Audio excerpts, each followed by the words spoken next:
आज की इस क्लास में हम मुताला करेंगे बच्चों हमारी दरसी किताब जान पहचान के सबक नंबर 19 का। और इस सबक का उन्वान है ए शरीफ इंसानों। ये एक नज़्म है जो मशहूर शायर साहिल लुधियानवी ने लिखी है। साहिल लुधियानवी उर्दू अदब का बड़ा नाम है। हिंदी फिल्मों के नगमों के लिए भी आपको जाना जाता है।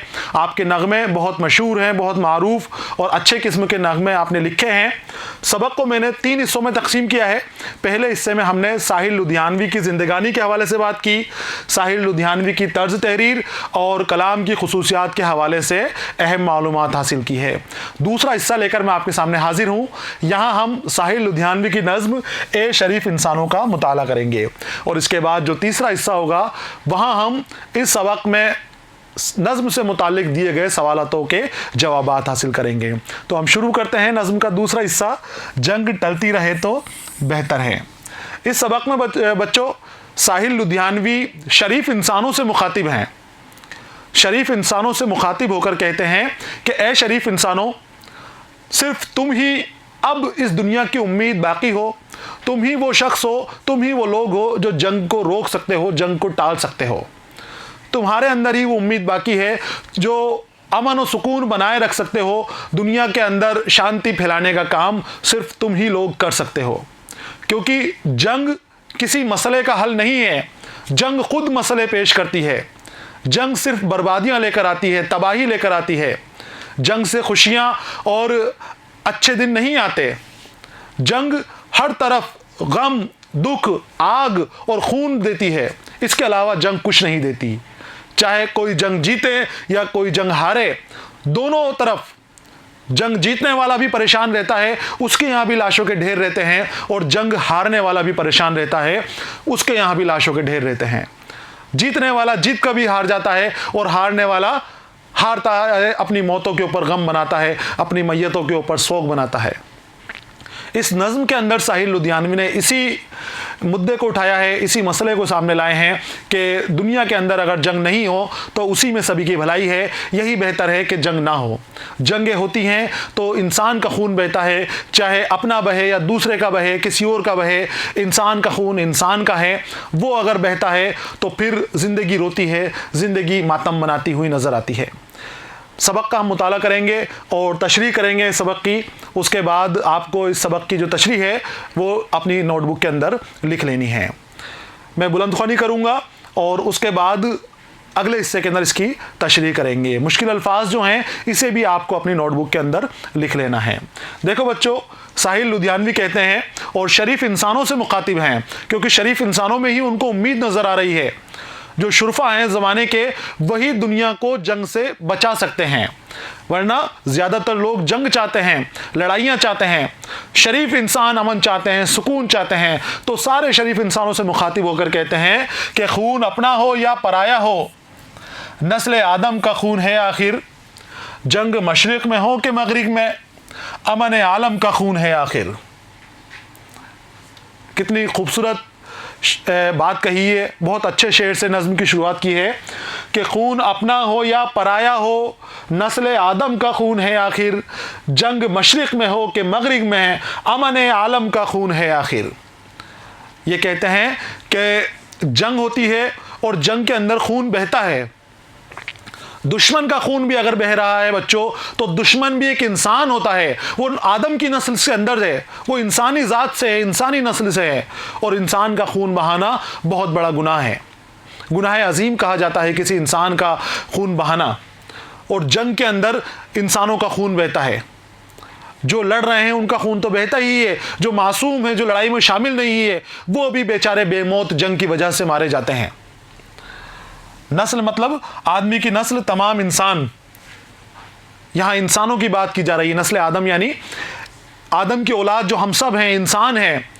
जब जंग होती है तो उसमें इंसानों का ही खात्मा होता है। सबसे ज़्यादा परेशानी, सबसे ज़्यादा दुख, दर्द और तकलीफ़ इंसानों को ही झेलनी पड़ती है। अब चाहे वो अपने हो या पराए हों, खून सबका बहेगा। जंग होती है, बम गिरेगा तो ये पूछ के नहीं गिरेगा कि ये दुश्मन है या ये आवाम है, आवाम के ऊपर बम गिर रहा है, ये फ़ौज के ऊपर बम गिर रहा है। अगर बम गिर गया तो उसमें फ़ौजों के अंदर से जो शामिल हैं इंसान, वो भी मारे जाएंगे और आवाम भी उसके अंदर हलाक होती है। आवाम को भी दुख दर्द और तकलीफ़ का सामना करना पड़ता है। और जंग मशरिक़ में हो कि मगरिब में, मशरिक़ यानी जहाँ से सूरज निकलता है पूरब, और मशरिक जहाँ सूरज डूबता है पश्चिम जिसको कहते हैं मगरिब। मशरिक और मगरिब, यहाँ मशरिक और मगरिब से इशारा है दुनिया के एक कोने से लेकर दूसरे कोने के अंदर कहीं भी हो, दुनिया के किसी भी हिस्से में जंग हो, कहीं भी जंग होगी तो वो अमन आलम का खून है। अमन आलम दुनिया के अमन का खून है। दुनिया में जो अमन है वो अमन और चैन और सुकून ख़त्म हो जाएगा।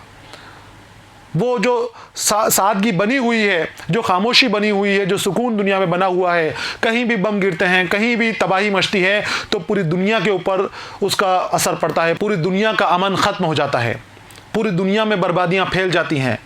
हर जगह जो चीज़ें पहुँचाने की होती हैं वो चीज़ें वक्त पर नहीं पहुँच पाती हैं। सामान सौदा सलूफ महंगा हो जाता है, चीज़ों की कमी हो जाती है। यानी किसी भी जगह जंग हो उसका असर पूरी दुनिया के ऊपर पड़ता है, पूरी दुनिया के ऊपर उस जंग का असर जाता है। तो जंग भलाई इसी में है कि जंग नहीं हो। जंग होने से सभी का नुकसान है, चाहे अपने मारे जाएं या दूसरे मारे जाएं। है तो वो इंसान ही, बह तो खून ही रहा है। उनकी रगों के अंदर भी खून है और सामने वाले की रगों के अंदर भी खून है। सबका खून बाहर आता है, सबका खून बहता है। तो वो नस्ल इंसान का खून हो रहा है, इंसान का नुकसान हो रहा है, इंसानियत का नुकसान हो रहा है। और जब जंग हो रही है, किसी भी कोने में जंग हो, उसकी वजह से बर्बादी और तबाही पूरी दुनिया के अंदर फैलती है। पूरी दुनिया का अमन चैन और सुकून ख़त्म हो जाता है, पूरी दुनिया के अंदर बर्बादियाँ फैलती हैं। इसकी तशरीह देखिए बच्चों, यहाँ पहले मैं नज़्म की सयाक़ व सबाक़ हवाला आपके सामने लेकर आया हूँ। अगर नज़्म का उन्वान दे दिया जाए कि नज़्म ए शरीफ इंसानों का खुलासा लिखिए, और ख़ुलासा आपसे पूछा जाए तो ख़ुलासे से पहले आपको सयाक़ व सबाक़ लिखनी है और उसके बाद नज़्म का खुलासा लिखना है। नज़्म का खुलासा किस तरह से लिखना है? जो नज़्म का मरकज़ी ख़याल है उसको आपको लेते हुए पूरी नज़्म का खुलासा लिख देना है। मरकज़ी ख़याल इस नज़्म का बच्चों है कि जंग नहीं होनी चाहिए। जंग बर्बादियाँ लेकर आती है, जंग तबाहियाँ लेकर आती है। जंग को हर हालत में टालने की कोशिश की जानी चाहिए। जंग के ज़रिए किसी भी मसले को हल नहीं किया जा सकता। जंग के ज़रिए तो बहुत सारे मसले पैदा हो जाते हैं। इसलिए जंग को जितना ज़्यादा हटा सकें दूर, जंग से जितना दूर हो सके उतना दूर होने की कोशिश करनी चाहिए। तो सयाक़ व सबाक़ या हवाला आपको देखना है। ये बंद हमारी दरसी किताब जान पहचान में शामिल नज़्म ए शरीफ इंसानों से लिया गया है। अब ये इस बंद का मैंने यहाँ पर सयाक़ व सबाक़ दी है। जो बंद हमने अभी मुताला किया है, आपको पूरी नज़्म का भी इसी अंदाज में देना है। ये जो बंद का लफ्ज़ है इसको हटा देना है और ये नज़्म हमारी दरसी किताब जान पहचान से ली गई है, इस तरह के जुमले को शामिल कर लेंगे। और इसका उन्वान लिख देना है आपको, और शायर का लिखना है, और उसके बाद इसका मौजू लिखना है कि किस मौजू के ऊपर ये नज़्म लिखी गई है। नज़्म का नाम है ए शरीफ इंसानों, और इस नज़्म को साहिल लुधियानवी ने लिखा है। इस नज़्म में साहिल लुधियानवी ने दुनिया के शरीफ इंसानों को जंग के नुकसानात बताते हुए जंग की मुखालिफत की है और अमन और सुकून की हिमायत की है। वो कहते हैं कि जंग टल जाए उसी में सबकी भलाई है, उसी में सबकी बेहतरी है। जंग होगी तो उसमें कोई जीते कोई हारे कोई फ़र्क नहीं पड़ता, बर्बादी दोनों तरफ होगी, दोनों तरफ बर्बादी फैल जाएगी, दोनों तरफ तबाही फैल जाएगी। इस बंद की जो हमने मुताला किया, तशरीह देखिए। नज़्म का पहला बंद है ये, और इस बंद में साहिल लुधियानवी शरीफ इंसानों से मुखातिब हैं और कहते हैं कि जंग किसी भी हाल में नहीं होना चाहिए। जंग का सिला सिर्फ खून और बर्बादी है, और खून चाहे अपना हो या किसी गैर का, जंग में हमेशा किसी इंसान का खून ही बहता है। हर इंसान कीमती है। अगर कीमत पूछनी है किसी भी इंसान की तो उसके माँ बाप से पूछिए, चाहे आपका दुश्मन ही है, लेकिन उसके माँ बाप की नज़रों में, उसके बीवी बच्चों की नज़रों में, उसके दोस्तों रिश्तेदारों की नज़रों के अंदर वो शख्स बहुत कीमती है। उस शख्स की जान की, उसके खून की बहुत अहमियत है। तो खून चाहे किसी का भी हो वो नहीं बहना चाहिए, चाहे अपना हो कि दुश्मन का हो, खून नहीं बहना चाहिए। जंग दुनिया के किसी भी हिस्से में हो, जंग से पूरे आलम का अमन और सुकून ख़त्म हो जाता है, पूरे आलम के अंदर बर्बादी शुरू हो जाती है। जंग टल जाए उसी में सबकी बेहतरी है, सबकी भलाई है। आगे आते हैं अगले बंद की तरफ। इसमें साहिल लुधियानवी कहते हैं कि बम घरों पर गिरे के सरहद पर, बम घरों पर गिरे के सरहद पर, रूह तामीर जख्म खाती है, खेत अपने जलें के औरों के, जीस्त फाकों से तिल मिलाती है। मुश्किल अल्फाज देख लें अब इसकी। रूह तामीर, तामीर का जज्बा, ज़िंदगी को बनाने संवारने की ख्वाहिश। जब जंग होती है तो बहुत सारी ख्वाहिशात का भी कत्ल हो जाता है। जो तामीरी जज्बा होता है, मुल्क का तरक्की करने का जज्बा होता है, मुल्क भी तरक्की करने से पीछे रह जाता है और इंसान भी गरीबी और फाकों के अंदर गुजर करने पर मजबूर हो जाता है। तो वो तामीरी जज्बा जो रूह तामीर है, जिसकी वजह से हम आगे बढ़ रहे हैं, हम तरक्की कर रहे हैं, हम तरक्की से महरूम रह जाते हैं, आगे बढ़ने से महरूम रह जाते हैं। जंग हमें पीछे लेकर जाती है, निचले तलवे पर हमें ले जाती है और अमन और सुकून के अंदर हम तरक्की करते हैं। मुल्क की रूह तामीर तरक्की करती है, आगे बढ़ती है। तो यहां कहते हैं, आप देखिए, बम घरों पर गिरे कि सरहद पर। जंग के दौरान बम गिरते हैं, गोला बारूद का इस्तेमाल किया जाता है। अब चाहे वो सरहद पर गिरें या घरों पर गिरें, मैं आपको अभी बता चुका हूं कि जब बम फेंका जाएगा, एक गोली चलेगी, तो वो गोली ये नहीं देखेगी कि ये लड़ाई में शामिल है या नहीं है। वहां उस गोली के जरिए आवाम भी शिकार हो सकती है, आम लोग भी उस गोली का निशाना बन सकते हैं। बम गिरेगा तो सरहद पे गिर रहा है या घरों पर गिर रहा है, कोई इसको रोक नहीं सकता। जहां गिरना है वो गिरेगा बम, लेकिन बर्बादी की कहानी लिखता है। वो सरहद पे गिरेगा तब भी वो बर्बाद करेगा, सबको तबाही फैलाएगा, और घरों पे गिरेगा तब भी वो बर्बादी फैलाएगा। हमारी मुल्क की रूह तामीर जख्म खा जाती है, हमारा तामीरी जज्बा कम हो जाता है, हम पिछड़ जाते हैं, तरक्की से पीछे हट जाते हैं। रूह तामीर के माने मैंने आपको बताया कि तामीर का जज्बा जो तरक्की करने का जज्बा है, जिसके ज़रिए हमारा मुल्क तरक्की करता है, आगे बढ़ने की कोशिश कर रहा है। बहुत मेहनत लगती है आगे बढ़ने के अंदर, बहुत जज्बे से हम आगे बढ़ते हैं, लेकिन जब जंग शुरू होती है तो फिर हर तरफ तबाही तबाही नज़र आती है, हर तरफ खून ही खून नज़र आता है, हर तरफ आग ही आग नज़र आता है।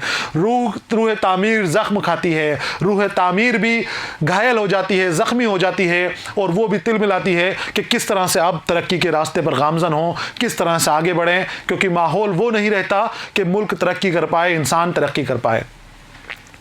और खेत अपने जलें के औरों के, जीस्त फाकों से तिल मिलाती है। जीस्त के माने हैं बच्चों जिंदगी। खेत अपने जलें के औरों के जलें। जब बम गिर रहे हैं तो उससे आग भी लगेगी, खेत भी जलेंगे, बर्बादियां होंगी उससे भी। अब बर्बादियों के अंदर चाहे हमारा खेत जल रहा है या किसी दूसरे शख्स का खेत जल रहा है, हमारे दुश्मन का खेत जल रहा है, दुश्मन का खेत जल रहा है, तो वो खेत भी किसी ना किसी की रोजी रोटी का इंतज़ाम करता था। उस खेत में जो गल्ला पैदा हो रहा है, वो गल्ला किसी ना किसी के पेट की भूख को शांत करता था, उसकी भूख को पेट भरने के काम आता था। अब चाहे ज़िंदगी फाकों में गुजरेगी, चाहे वो उधर की ज़िंदगी हो या उधर की ज़िंदगी हो, जो लड़ाई का एक पक्ष है वो भी भूखा मर सकता है, और जो दूसरा हिस्सा है, दूसरी तरफ फिर के खड़ा हुआ है, वो भी भूखा मर सकता है। तो चाहे इधर मरे भूखे या उधर मरे, जिंदगी भूखी मर रही है, जिंदगी के कत्ल हो रहा है, हर जगह इंसानियत का कत्ल कर रही है जंग। जीतने वाला है उसकी भी इंसानियत मर रही है, उसके भी यहाँ पर भूख से बच्चे मर रहे हैं, और जो हारने वाला है उसके यहाँ भी उसकी औलादें भूख से मरने वाली हैं, उसके बच्चे और उसके लोग जो वहाँ पर रहते हैं वो भूख से मरने वाले हैं। तो खेत अपने जलें कि औरों के, जब खेत बर्बाद हो जाएंगे तो जिंदगी फाकों से तिल मिलाती है। फाके भूखे मरना, फाका हो जाना, भूखे मरना, खाने का कोई इंतजाम नहीं होना। तो ये जंग की बहुत बड़ी लानत है बच्चों। जंग के बाद के हालात और भी ख़राब हो जाते हैं, क्योंकि जब मुल्क जंग लड़ते हैं, जंग ज़्यादातर मुल्कों के अंदर होती है, जब मुल्क जंग लड़ते हैं तो जंग को जीतने के लिए वो अपनी सारी ताकत झोंक देते हैं। अब उस ताकत के बनाने के लिए उनको खूब असलहा, खूब गोला बारूद ख़रीदना पड़ता है, खूब हथियार ख़रीदने पड़ते हैं, और जब हथियार ख़रीदते हैं तो अपने पास जो बचत है, जो खाने पीने के अशिया हैं, वो उनको भी बेच के उनके बदले भी हथियार ख़रीद लेते हैं। और जब हथियार काम में आ गए, जंग ख़त्म हो गई, अब चाहे जीत भी गए हों, लेकिन जंग के बाद अपने लोगों के पेट भरने के लिए उनके पास पैसा नहीं है, अनाज नहीं है कि अपने रहने वाले लोगों को, अपने बाशिंदों को 2 वक्त की रोटी पेट भर के खिला सके। जीतने वाले के भी यही हाल होता है, हारने वाले के भी यही हाल होता है। तो दोनों तरफ बम गिर रहे हैं, दोनों तरफ बर्बादियां फैल रही हैं। खेत चाहे किसी के भी चलें, ज़िंदगी चाहे किसी की भी हो, कोई किसी का भी खून बहे, वो इंसान का खून बहेगा। नुकसान इंसानियत का ही होता है, इंसानियत ही परेशान होती है। तो ज़ीस्त फाकों से तिल मिलाती है। यहाँ तशरीह देखिए, इस बंद में शायर कहते हैं कि जंग के दौरान घरों और सरहदों पर गिरने वाले बम हर जगह तबाही और बर्बादी की कहानियां लिखते हैं। जो जंग के दौरान बम गिरते हैं, तबाही फैलाते हैं, वो आग और खून ही बरसाएंगे, और क्या मिलेगा बमों के जरिए? तो वो तबाही फैला देते हैं। वो बम जिंदगी की तामीरी जज्बात का खात्मा कर देते हैं। जंग मुल्क और कौम की तरक्की की राह में दीवार बनकर खड़ी हो जाती है। तामीरी जज्बे की बात बार बार यहाँ पर आ रही है। रूह तामीर के हमारे मुल्क की, हमारे कौम की जो तामीर होनी है, जंग उस तामीर के बीच में दीवार बनकर खड़ी हो जाती है। अब वो तामीर नहीं हो सकेगी, अब वो तरक्की नहीं हो सकेगी।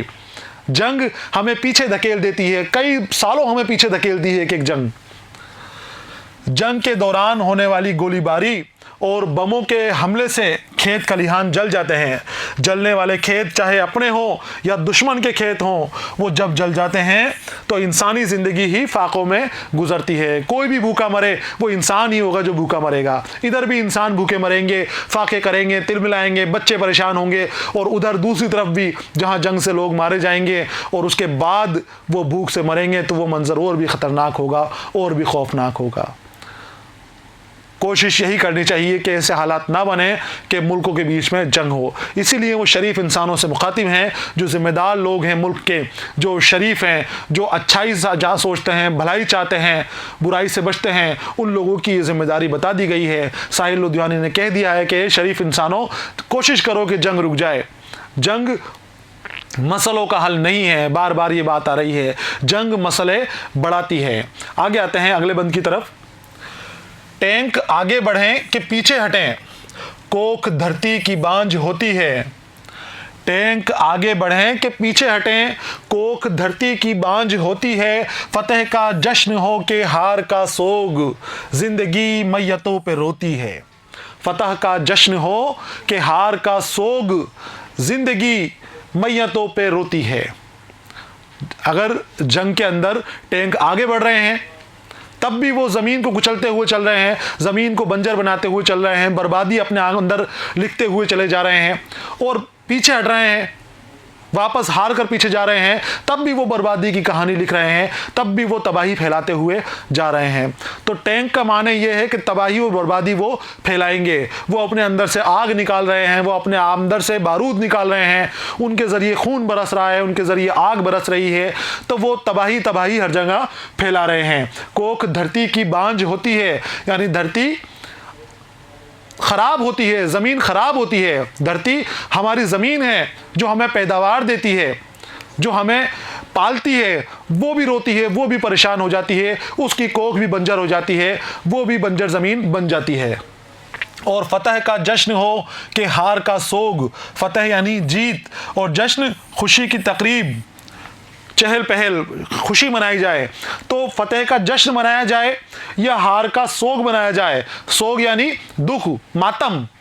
हार जिसकी होती है वो सोग मना रहा है, और जिसकी जीत है वो जश्न मना रहा है। लेकिन मैयतें दोनों तरफ हैं, जीतने वाले की तरफ भी मैयतें हैं, हारने वाले की तरफ भी मैयतें हैं। अब जो सच्ची इंसानियत है, सच्चे इंसान हैं, वो मैयतों के ऊपर रो रहे हैं, वो दुख मना रहे हैं। उनको दुख और आंसुओं के सिवा, उनको खून के सिवा कुछ और नज़र नहीं आता। ज़िंदगी मैयतों पे रोती है।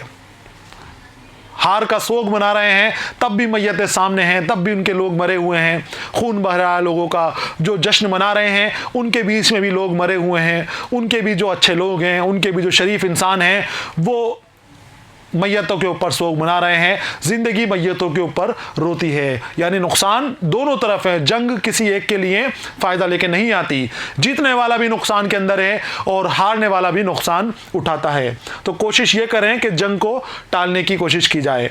तशरीह देखिए इसकी। इस बंद में शायर कहते हैं कि जंग के दौरान टैंक चाहे आगे बढ़ें या वापस लौटें, उनके चलने से धरती की कोख बांझ हो जाती है, बंजर ज़मीन बन जाती है। टैंकों के ज़रिए इंसानी कौम की बर्बादी की कहानी लिखी जाती है। जंग में किसी की फतेह होती है और किसी को शिकस्त का मुंह देखना पड़ता है, लेकिन दोनों ही अतराफ लाशों का अंबार लग जाता है और ज़िंदगी मैयतों पर मातम करती हुई नज़र आती है। जीत जाएं तो उसके बाद भी रोना पड़ेगा, उसके बाद भी अपने को खोना पड़ेगा, और अगर हार जाएं तब भी अपनों की मैयत के ऊपर गम मनाना पड़ेगा। तो जंग हमारे बर्बादी के लिए होती है, जंग हमारी बर्बादी का सबब बन जाती है। आगे आते हैं। जंग तो खुद ही एक मसला है, जंग क्या मसलों का हल देगी, आग और खून बख्शेगी, भूख और एहतियाज कल देगी। साहिल लुधियानवी कहते हैं कि जंग तो खुद ही एक मसला है, जंग क्या मसलों का हल देगी, आग और खून आज बख्शेगी, कल भूख और एहतियाज कल देगी। जंग के बारे में कह रहे हैं कि लोग कहते हैं कि जंग के जरिए मसले सुलझाए जा सकते हैं। कहीं कोई लड़ाई झगड़ा चल रहा है, किसी ने किसी की ज़मीन पर कब्जा कर रखा है, किसी ने किसी को परेशान कर रखा है, उस मामले को जंग के ज़रिए सुलझाया जा सके। कई लोग ऐसी सलाह देते हैं कि जंग कर ली जाए और उस मसले को सुलझा दिया जाए, लेकिन साहिल लुधियानवी कहते हैं कि जंग तो खुद एक मसला है, ये क्या मसलों का हल देगी। जंग के ज़रिए इतनी परेशानियां पैदा हो रही हैं, तबाही आ रही हैं, बर्बादी आ रही हैं, मुल्क तरक्की के रास्ते से हट रहा है, भूखमरी फैल रही है मुल्क के अंदर, वो सब जंग की वजह से हो रही है। तो जंग की वजह से इतने सारे मसले पैदा हो रहे हैं कि हम गरीब भी बन रहे हैं, हम भूखे भी बन रहे हैं, हम कमज़ोर भी बन रहे हैं, हमारे रोज़गार भी कम हो रहे हैं, हमारे तरक्की के मामलात में भी हम पीछे जा रहे हैं। तरह तरह के मसले जंग पैदा कर रही है और हम कहते हैं कि जंग मसले का हल निकाल देगी, मसला हल कर देगी जंग। साहिल लुधियानवी इसके लिए मना कर देते हैं, सिरे से मना कर देते हैं कि जंग तो खुद ही एक मसला है, ये क्या मसलों का हल देगी। आग और खून आज बख्शेगी। अब जो जंग हो रही है, आज क्या मिलेगा उससे? आज आपको आग मिलेगी, गोलियां मिलेगी, बम मिलेंगे, बारूद मिलेगी, तबाही के मंजर आपको नजर आएंगे। खून आज मिलेगा, अपनों का खून बहता हुआ आज आपको नजर आएगा। तो ये बर्बादी कहानी तो आज की है कि जब जंग चल रही है, लेकिन जब जंग खत्म हो जाएगी तब भी ये बर्बादी खत्म होने वाली नहीं है। आने वाले वक्त के अंदर ये जंग भूख देगी, ज़रूरियात देगी, बर्बादी देगी, तरक्की के रास्ते से पीछे हटा देगी। तो जंग किसी भी मसले का हल नहीं है, जंग को जितना हो जाए उतना टालना चाहिए। आग और खून आज बख्शेगी, भूख और एहतियाज यानी ज़रूरत को एहतियाज कहा जाता है, यानी किसी का मोहताज बन जाना। तो ये जंग हमें मोहताज बना देगी। आज हम जंग लड़ रहे हैं तो आज तो हमारे लोग शहीद हो रहे हैं, गोला बारूद के जख्म खा रहे हैं, जिंदगी जख्म खा रही है। चाहे हमारे लोग मरें या सामने वाले के लोग मरें, वहाँ इंसानों की मैयत हो रही है, इंसान मर रहे हैं।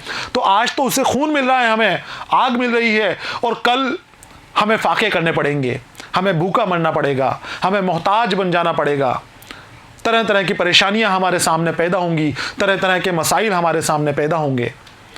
जो मसले मैंने बताए आपको कि बेरोजगारी, गरीबी, लाचारी, भूखमरी, ये सब जंग की देन है। जहाँ जहाँ जंग होती है उसके बाद उस मुल्क के हालात ख़राब होने लग जाते हैं, काफ़ी मुद्दत के बाद उसमें सुधार आता है, यानी बहुत वक्त लग जाता है जंग करने के बाद वापस उसी पैमाने के ऊपर पहुँचना, वापस उसी मुकाम के ऊपर पहुँचने के अंदर। देखिए इसकी तशरीह इस बंद में साहिल लुधियानवी कहते हैं कि जंग अपने आप में खुद एक मसला है, उसके ज़रिए दूसरे मसलों को नहीं सुलझाया जा सकता है। जंग कभी भी मसलों का हल नहीं दे सकती, जंग बर्बादी के सिवा कुछ भी नहीं दे सकती। कुछ नहीं है जंग के अंदर, सिर्फ बर्बादियां हैं, तबाही है। जंग अक्सर शुरू होती है तो आज आग देगी, गम देगी, बम देगी, गोला बारूद देगी और खून देगी, कल भूख, प्यास और बीमारी और दर्द और तकलीफ के अंदर मुब्तला कर देगी। यानी आज भी सुकून नहीं है जंग की वजह से, और आने वाली ज़िंदगी भी सुकून के अंदर नहीं रहेगी। आने वाली नस्लों को भी परेशानियों का सामना करना पड़ेगा, आने वाली नस्लों को भी मोहताज बनकर अपनी ज़िंदगी गुजारनी पड़ेगी। अगले बंद पर आते हैं। देखिए, इसलिए ए शरीफ इंसानों, जंग टलती रहे तो बेहतर है, आप और हम सभी के आंगन में शम्मा जलती रहे तो बेहतर है। यहाँ पर फिर वो शरीफ इंसानों से मुखातिब हैं, मुल्क के शुरफा को समझा रहे हैं, अच्छाई चाहने वालों को, भलाई चाहने वालों को, जंग की उम्मीद ना रखने वालों को समझा रहे हैं। वो कहते हैं कि तुम ही अब दुनिया की उम्मीद हो, तुमसे ही उम्मीद बाकी है, तुमसे ही उम्मीद कायम है। तो ए शरीफ इंसानों, जंग टलती रहे तो बेहतर है, कोशिश करो, जंग को रोकने की कोशिश करते रहो, जंग टलती रहे तो बेहतर है। मैं बार बार आपको ये बात इसलिए कह रहा हूँ कि हो सकता है कल आप भी उस मुकाम के ऊपर चले जाओ, उस ओहदे पर चले जाओ कि जहाँ आपके ऊपर भी जिम्मेदारी आ जाए, आपके ऊपर भी इस तरह के हालात पैदा हो जाएं कि आप चाहें तो जंग रोक सकें, जंग टाल सकें। जंग टलती रहे तो बेहतर है। शरीफ इंसानों सबसे मुखातिब हैं, आप और हम सभी के आंगन में, आपके आंगन में भी और हमारे आंगन में भी, सब के आंगन के अंदर बात कर रहे हैं। और ये किसी एक मुल्क के शरीफ इंसानों से बात नहीं कर रहे हैं, पूरी दुनिया के शरीफ इंसानों से मुखातिब हैं। जितने भी दुनिया के अंदर शरीफ इंसान हैं, इंसानियत चाहने वाले हैं, भलाई चाहने वाले हैं, लोगों के हमदर्दी करते हैं, हमदर्द बने हुए हैं, उन सभी लोगों से साहिर लुधियानवी मुखातिब हैं। आप और हम सभी के आंगन में शम्मा जलती रहे तो बेहतर है। शम्मा जलने का माने क्या है? शम्मा यानी होती है चिराग, रोशनी। तो रोशनी होने का मतलब है कि उम्मीद की किरण बनी रहे, उम्मीद की रोशनी बनी रहे, वो सुकून की, वो तरक्की की, वो भलाई की, वो लोगों की हमदर्दी की उम्मीद, हमदर्दी की शम्मा हमेशा हमारे आंगन में जलती रहे। हमारे आंगन में हमारे बच्चे खेलें, हमारे आंगन में हम तरक्की करें, हम आगे बढ़ें, हमारा मुल्क तरक्की करे, हमारे आंगन में बम नहीं हो, हमारे आंगन में आग नहीं हो, हमारे आंगन में खून नहीं हो, हमारे आंगन में लाश नहीं हो। किसके ऊपर जिम्मेदारी डाल दी? शरीफ इंसानों के ऊपर, कि हमारे आंगन के अंदर इस तरह की चीज़ें होनी चाहिए जो इंसानियत की भलाई के लिए हो और इंसान की भलाई के लिए हो। तशरीह देखते हैं इस बंद की। नज़्म के आखिरी बंद में साहिर लुधियानवी ने दुनिया के शरीफ इंसानों से मुखातिब होकर कहते हैं कि ए शरीफ इंसानों, ये बर्बादी, गारत और तबाही लाने वाली जंग अगर टलती रहे तो बेहतर है। हम सभी के आंगन में उम्मीद, अमन और सुकून और चैन की शमा जलती रहे तो ये हम सब के लिए बेहतर है। हम सब के लिए भी बेहतर है और पूरी दुनिया के लिए भी यही बेहतर है। जंग जहाँ भी होगी वो बर्बादी लेकर आएगी, वो तबाहियाँ लेकर आएगी, वो इस तरह के हालात पैदा कर देगी कि उसके बाद फाके करने पड़ेंगे, उसके बाद रोना पड़ेगा, उसके बाद लाशों को उठाना पड़ेगा, उसके बाद मैयतों के ऊपर बैठना पड़ेगा। तो उन हालात से बचने के लिए बेहतर यही है कि जंग को टाल दिया जाए। जंग का टलना ही सारी इंसानियत के हक़ में बेहतर है।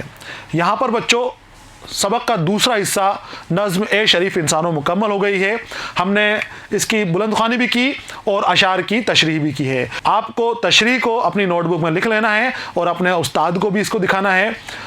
सबक का दूसरा हिस्सा ये मुकम्मल हो गया है। तीसरे हिस्से के साथ मैं फिर आपके सामने हाजिर रहूँगा। तब तक इन्हें इजाज़त दीजिए। पढ़ते रहिए, खुश रहिए। अलविदा।